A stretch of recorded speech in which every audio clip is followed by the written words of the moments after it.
Hey guys, how's it going? Here's the next vlog from my assignment. Uh, this was an interesting one, I will admit. My assignment was to play two games with kind of a similar narrative structure, as well as kind of a style of story and styles of gameplay as well. And that was Dear Esther and Gone Home.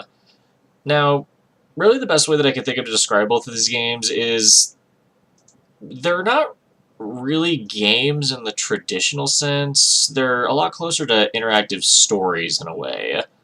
Like, it's almost like you're reading a novel as it goes on, but there's just kind of some more exploration involved, and they both do that type of thing kind of differently, and sometimes and some parts of them succeed while others don't. Uh, and I was also supposed to relate that in terms of the medium of video games on space and time, which basically involves talking about well, space, which involves things like uh, the one screen element, where like everything is just on one screen, where everything that you're playing is just on one screen. There's adjacent moving planes, different axes, or axes, I guess is how you actually pronounce that. Non-adjacent space is interactive 3D environment, representative map space, which is just stuff like pretty much what that breaks down to is basically the the actual environment of what you're exploring and how it works and how you interact with whatever environment you're exploring, be it like something that's primarily text, being something that's primarily text, it's just one scrolling screen, or it's like a full-on like 3D world that you can explore through.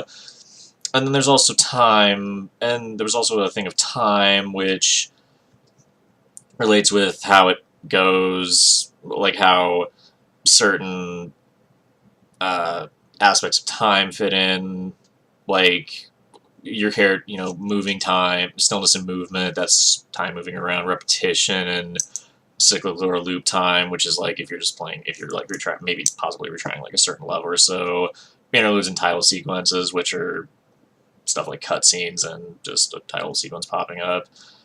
And then the two most interesting aspects that I thought of those were that especially related with these games were game time versus real time, which refers to like you're playing something and if like a certain amount of time is moving in between it, like so like days, like you play a game and then like maybe days will pass by, like in game, but you've really been playing a couple hours. And then there's time pressure and ticking clocks, which is like, like in the original Mario, where you have a timer and you have to go through that and beat it in a certain amount of time, otherwise, well, you die and the level's over. I'm going to start with Dear Esther, because that's the one that I actually really just got done playing it. And I guess just kind of some thoughts on it. I appreciated what it was doing, in terms of what it was trying to do, where it was kind of trying to tell this sort of, really honestly, kind of more or less ambiguous story for the most part.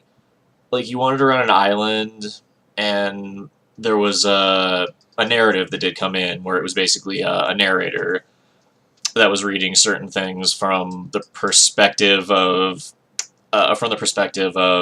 different characters. And you're not really sure exactly who you're playing as in terms of the player character, though there is some implication that it might possibly be Esther's husband, who is, I guess, apparently trying to, come to terms with his wife's death in a potential drunk driving accident by another character who's also mentioned, named Paul.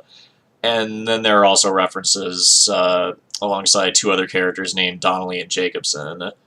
Both of them are also involved on this island that you're wandering around. It was... And I guess that goes along with the who am I question of who you actually playing are, where you don't know who you're playing as. Like, for all I know, you could even be playing as, you couldn't even just be playing as Esther's husband. Like, you could even be playing as Paul, given, like, like, he feels responsible for her death, and then goes and tries to, and maybe is just kind of wandering around this island trying to find a sense of understanding, I guess, of what's happened. Though it is incredibly unclear because of the way things are set up and the way sometimes some characters' thoughts can kind of be similar or blend together. And then in particular with the ending, which somehow I believe kind of goes along with like kind of a maybe a sense of forgiveness or redemption or something along those lines. I don't really know, and I'm still trying to piece together a lot of what happened. Maybe I should have waited a little bit before I played it, but I don't know. I've been thinking about it. I've been thinking about it for quite a while, and I don't know. I'm still trying to kind of wrap my head around that. But that's really honestly what I've gotten so far. Now, with the third question with this of did I win?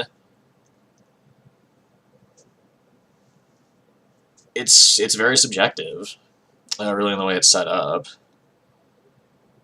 and I guess to go along with the space and time thing, there is an entire like island you can explore, but in terms of really a time pressure and ticking clocks thing, I didn't really get a sense of. I really honestly didn't get a sense of that when I was playing Dear Esther. It was just kind of a moving around, but at the same time, I also didn't feel as motivated to do it because it just kind of seemed like I would go to different areas and the narrations would just like that just kind of pop up, and I'd be like, okay, where'd that come from? I kind of want to know how I did that. And then there were certain dead ends, and I had to go all the way back and stuff. It got tedious. It did get a little tedious. So yeah, that's really my thoughts on Dear Esther.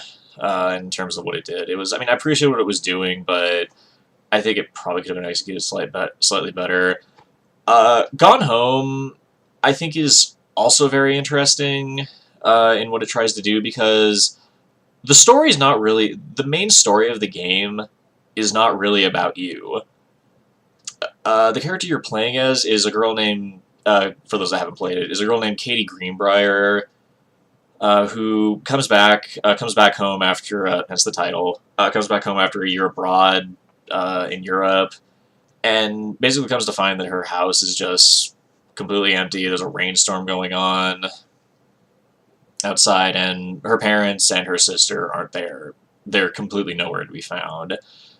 And so you go in and you essentially have to try to piece together this big mystery of what's going on, like what happened to your family, why they're not there, and really just kind of what happened. And the way the game, you think that the game actually threw me for a loop quite a few times when I was trying to figure out things, because I honestly had no idea what was going on. Like at one point I thought it was going to involve like something really, really gruesome. I'm going to be honest. Like I was seriously expecting this game to end with like some big jump scare, like Blair Witch style, like some jump scare thing that was going to happen, or something along those lines. I thought it was going to be like that, and then I was going to be mad, but then it didn't, and I thought it was going to end another way, and it didn't. It kept throwing me for a loop in terms of what it was doing.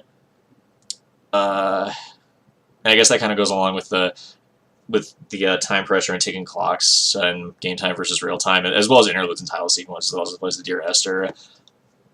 The game, I believe, is really in full time. Like, you just wandering around this house, or island in the case of Dear Esther, just kind of wandering around, trying to figure out what's going on. I would imagine it would, depending on like how you go about it, it would probably take that same amount of time, like in-game versus real time, to accomplish it. Like, I played Gone Home for about 2 hours, trying to pick out everything and just kind of just exploring around and interacting with the environment.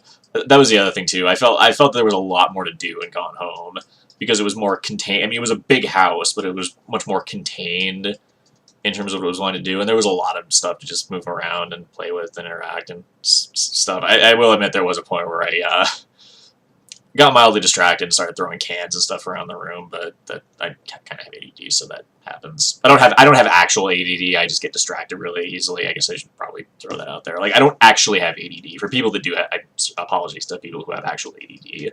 Uh, please, please don't leave me bad comments. Whatever. I guess going back to the questions. Who am I? Well, Katie Greenbrier already answered that question. What am I trying to accomplish? Did I win? That's kind of subjective. Because in a way, you accomplished your goal. But playing as Katie, because the story of Gone Home isn't about you, it's really kind of subjective whether you actually won or not. Because, well, it's not your story, to be completely honest. You're involved in the story, but you don't really... It's almost kind of like, to use kind of another really weird comparison, it's almost like when you're playing Halo 3 ODST, and any of the segments where you play as the rookie, where, like, all of this stuff has happened, and you're basically trying to run around and piece together what happened. It's like you come into the after... It's almost like you're coming into the aftermath of a story and trying to put it together, is really the best way I think I can describe it. That was really kind of a very long-winded answer, but then again, it's me, and I'm long-winded, and yes, another 11.5-minute vlog.